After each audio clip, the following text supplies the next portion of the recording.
A very good morning. You're watching Proactive London.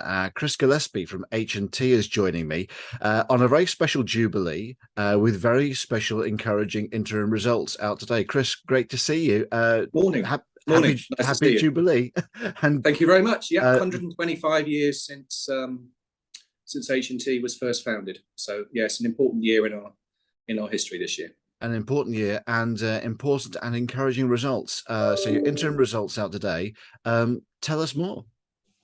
Really pleased with the progress we're making, actually, and that progress is right across the business. So demand for our core pawnbroking product is recovered to pre-COVID levels and has built to about 40% above pre-COVID levels. So, the pledge book closed the period at about 85 million, which is the highest it's ever been actually in our history.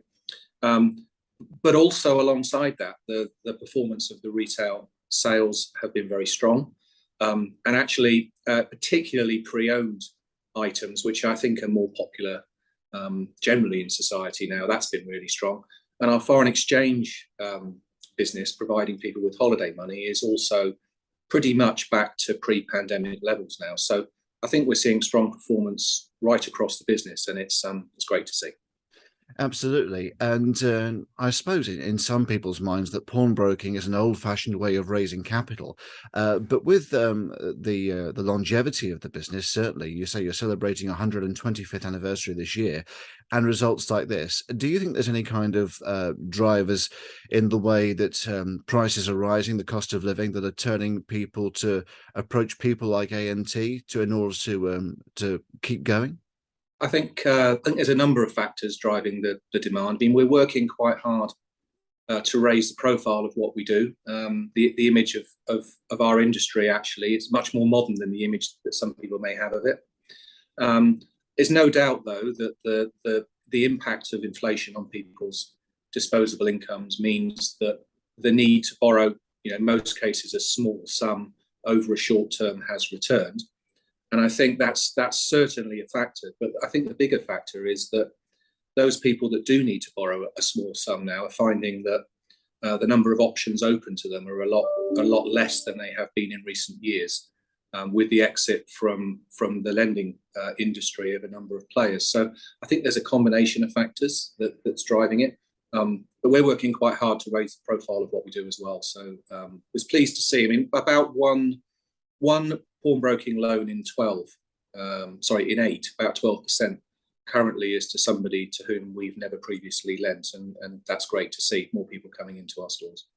No, absolutely. I say it's not just a building on the current pledge book and also on current customers, but with new customers coming in, that can only be good news for H&T. You mentioned the foreign exchange as well. Has that always been such a great part of the business, or has you found that increasing incrementally over the past few years coming out of the pandemic?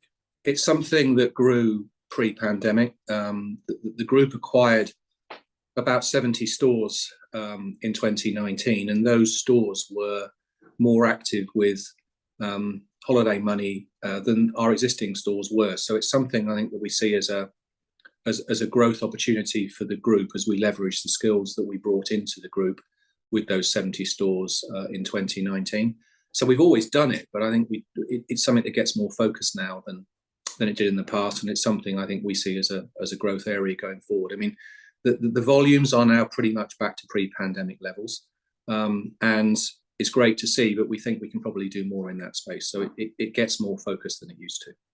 And it sounds like it's one of those industries connected with tourism that's actually thriving when you think about all the other aspects of the market with airlines and that kind of thing to do with the air travel. But foreign exchange is on the increase, and that's Yeah. very encouraging. Yeah. Also, an increase in dividends for your Yes. shareholders. Yeah. So we have a stated progressive dividend policy with a 2 times coverage ratio, and the board are confident in the trajectory of the business and the momentum it has. And yeah, happy to increase the dividend from 4p at the interim stage last year to 5p this year. Well, it all sounds like it's going great guns there, and I say, what good news for your 125th anniversary, a huge landmark in H&T's history. You must be very proud of everything you've achieved, and as you say, particularly coming off the back of the pandemic, it seems that your industry is one that's continuing to grow. Yeah, it's a proud year in our history. There's a lot of people here who've worked here a very long time. Couldn't do it without them. And yeah, I think we've got really strong momentum and look forward to the second half with growing excitement, actually. So there you go. Growing excitement, a growing pledge book, and everything on the rise for 125th anniversary. Chris Gillespie from H&T. Thanks for joining us this morning on Proactive London. You're very welcome. Nice to see you.